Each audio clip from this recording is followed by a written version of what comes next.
On my birthday, my sister's daughter tossed her drink on my outfit and said, "Now you look as cheap as you really are." My mom took her side. I just smiled. That night, I canceled my sister's credit card. But at 8:40 a.m., her daughter woke up to find her car gone. And then, I was stunned by Sophie's behavior. Sure, we'd had our share of petty arguments before. Little eye rolls at family gatherings, sarcastic comments she thought were clever. But nothing that gave her the right to do what she did that night.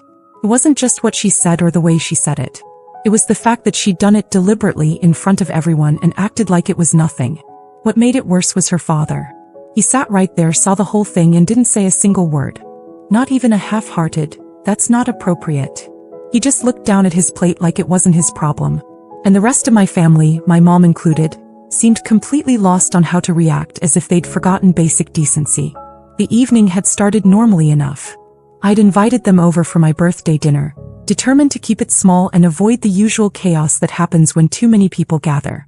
I'd spent the whole day cooking, setting the table, making sure everything felt welcoming.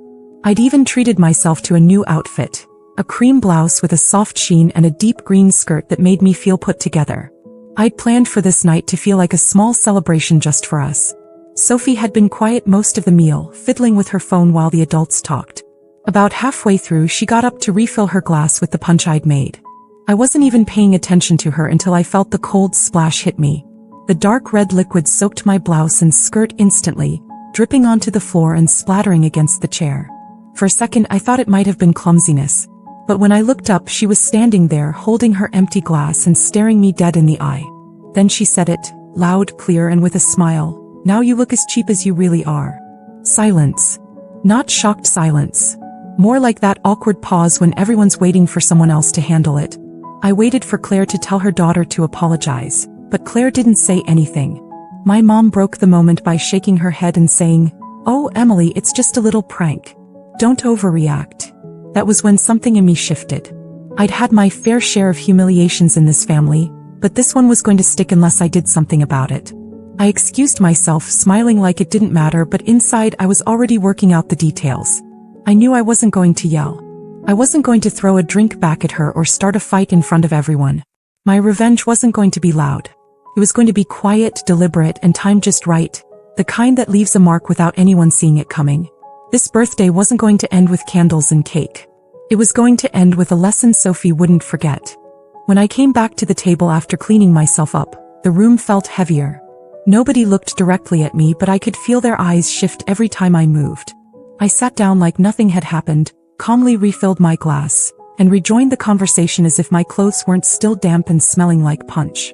They probably thought I'd let it go the way I always had. That was their mistake. Sophie didn't meet my gaze. She kept fiddling with her phone, occasionally smirking like she'd won something. Claire was talking about a work project and my mom chimed in here and there, trying to keep the evening moving along. I laughed when they laughed, nodded when they spoke, and made no sign that I was even thinking about the incident. But I was. By the time dessert was served, I already had my plan forming. I wasn't going to yell, cry, or storm out. I wasn't going to give them the satisfaction of seeing me rattled. My revenge wasn't going to be a single explosive moment. It was going to be quiet, precise, and deeply inconvenient. When the night ended, they all left without a hint of tension in their voices. Maybe they thought the joke had blown over. That suited me just fine. I locked the door behind them, poured myself a glass of wine, and sat down at my laptop. Claire had once asked me to order something for her online when she was overseas. She'd given me her credit card information over the phone, and I'd saved it to make the order. She never changed the card afterward. Over the years, she'd probably forgotten I even had it. I logged into her account. There it was, active, with a balance big enough to cover the shopping spree Sophie had been bragging about for weeks. I clicked a few buttons, filled in the required reason, and canceled it completely. Not frozen. Not paused. Gone. That was step one. Small, almost invisible, but enough to create a ripple. I didn't need her to connect it to me right away. In fact, I preferred if she didn't. Confusion was just as satisfying as anger. But the real blow wasn't going to be about money. See, Sophie's car, the one she flaunted on Instagram, the one she used to drive her friends around, wasn't technically hers. It was mine. My name was on the title. I'd bought it 2 years ago when Claire's finances were a mess, under the agreement they'd pay me back slowly. They never did. But they acted like the car was Sophie's by right. The keys were in my kitchen drawer. I had a friend with a secure garage on the other side of town. That night, I placed the keys in my bag and went to bed with a calm I hadn't felt in years. Tomorrow morning, Sophie was going to learn something her mother had never taught her. Some people don't play by your rules. I woke up early the next morning, earlier than I usually did on weekends. The house was quiet, and the air still carried that faint, smug energy from last night. I made coffee, set my mug on the counter, and picked up my bag. The car keys were inside, exactly where I'd placed them the night before. Sophie's weekend routine was predictable. She never got out of bed before 9 unless she had something exciting to do. That gave me more than enough time. I slipped outside, unlocked her precious little car, and slid into the driver's seat. The interior still smelled faintly of her perfume, that overly sweet kind teenagers think makes them sophisticated. The streets were empty. I drove across town to my friend Mark's place, a secure garage behind his workshop. Mark didn't ask why I was there before sunrise. He just watched me pull in, listened to me say, "Keep it here for a while," and nodded. That's one thing I like about Mark, he doesn't pry. By 8:40 a.m. I was back home, sitting at my kitchen table with my coffee and a clear view of the driveway. Right on cue, Sophie came outside. Hoodie, messy bun, keys in hand. She stopped short. Her head turned one way, then the other. She walked to the curb, looked up and down the street, even glanced at the neighbors' driveways. Then the pacing started. Phone out. A few minutes of frantic talking. I didn't need to hear her voice to picture the tone. Half panic, half outrage. Not long after, Claire's car screeched into the driveway. She got out, already talking at Sophie, waving her arms, scanning the street like she expected the car to magically appear if she looked hard enough. They both got in Claire's car and left quickly. I imagined them heading straight to the police station. Sophie insisting it was stolen, Claire demanding urgency, the officer calmly explaining the process, knowing full well most stolen cars are just misplaced or towed. By midday, Claire called me. She didn't ask if I'd seen anything. She went straight into complaining about how unsafe my neighborhood had become, how kids can't have anything nice anymore, and how the police don't do their jobs. I made the right noises, sympathetic but detached, and let her vent without offering help. Because help wasn't coming. Not from me. The car was safe, tucked away and staying right where it was. This wasn't about destroying it or even keeping it forever. This was about removing something they assumed they were entitled to, making them live without it, feel the weight of the absence. And the best part? They still didn't have the faintest clue it was me. By the second day, the tone of Claire's calls had changed. The panic was still there, but it had hardened into anger. Sophie wasn't just upset anymore. She was furious. Losing the car meant she had missed a lunch she'd been bragging about for weeks, skipped her part-time job, and now Claire refused to let her borrow her own car, afraid Sophie would lose that one too. I pictured Sophie sulking in her room, door slammed, phone buzzing with unanswered messages from friends who'd moved on without her. That alone was satisfying, but then an unexpected problem landed in my lap. Claire called mid-morning, sounding stressed but trying to act casual. She said she had an urgent bill to pay, but her account had been temporarily frozen because of fraud activity linked to her now canceled credit card. She didn't directly ask for money at first. She circled around it, mentioning how she was short this month and still waiting on the bank. But eventually the ask came. I told her I'd look into it and ended the call without committing. Knowing they were now scrambling for cash while having no clue I'd caused it was more satisfying than anything I'd originally planned. Later that afternoon, I ran to the grocery store.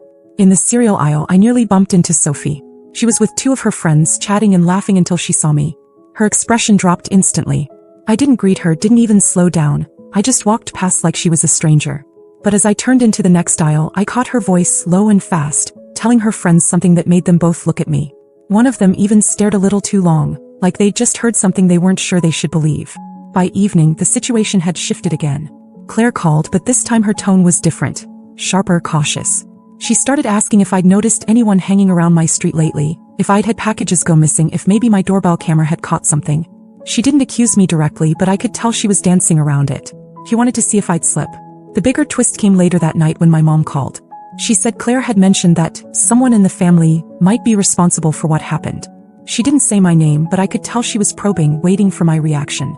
I kept my voice even, told her I hoped they found the car soon, and added that maybe it was just abandoned somewhere, waiting to be picked up.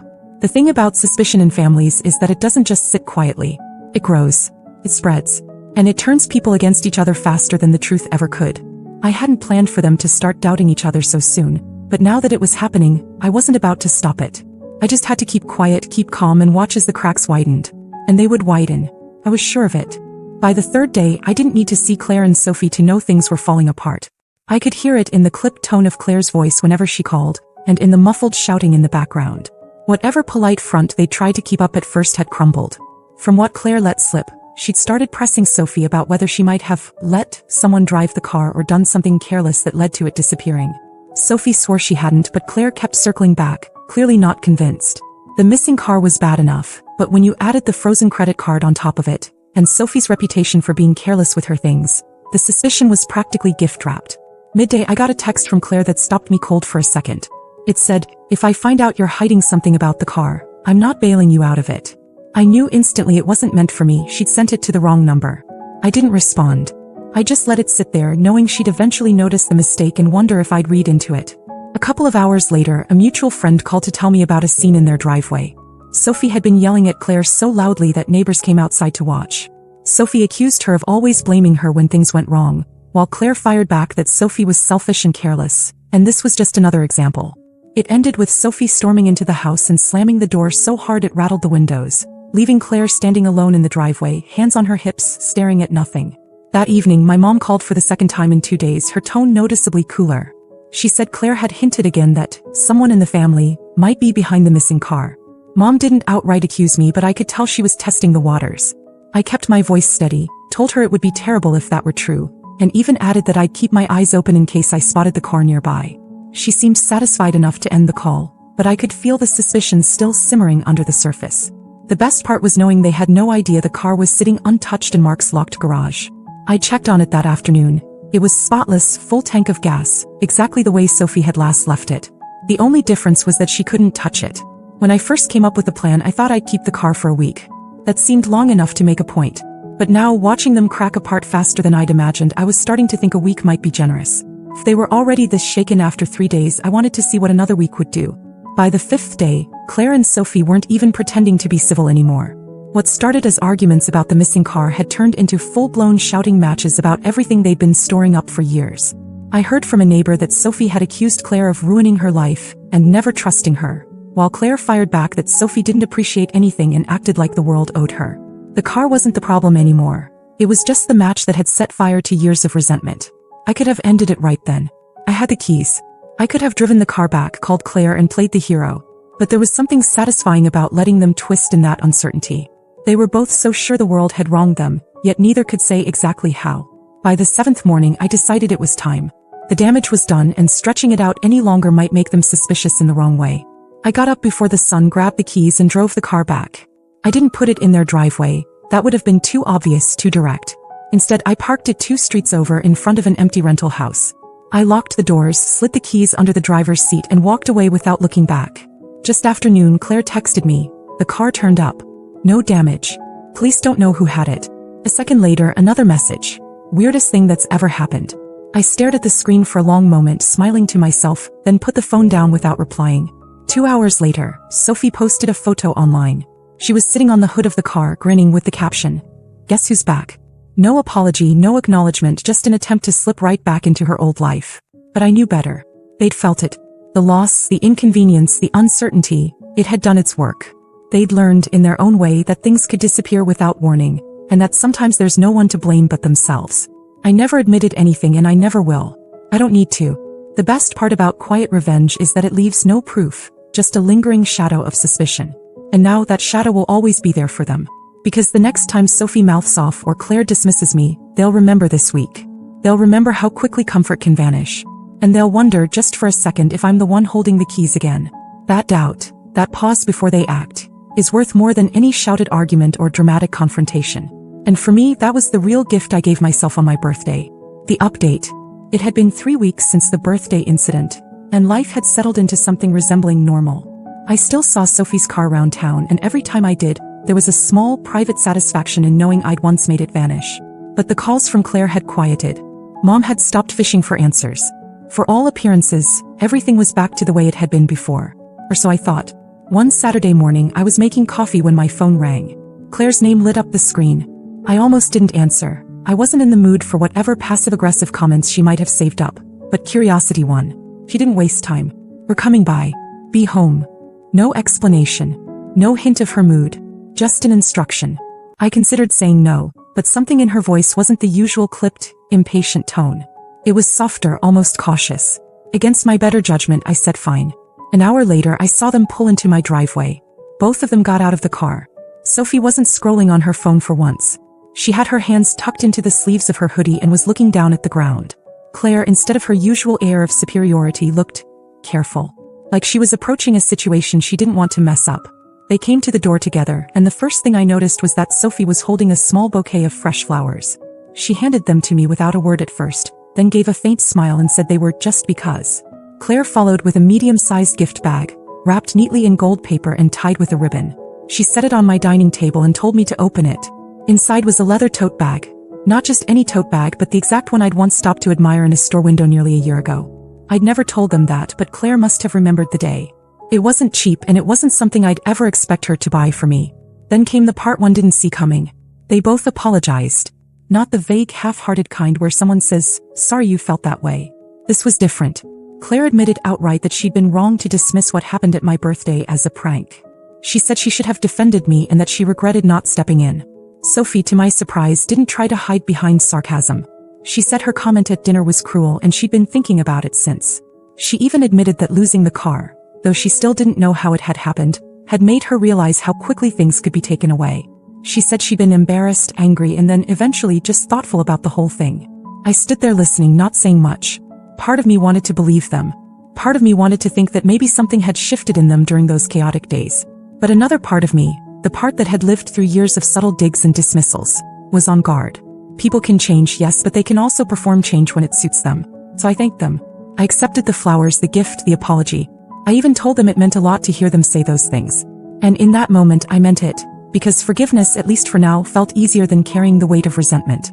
But trust? That would take longer. I've learned not to hold grudges for the sake of holding them, but I've also learned that keeping your guard up is sometimes just as important as letting things go. So for now, I'll see where this goes. Maybe it's a turning point. Maybe it's just a temporary performance.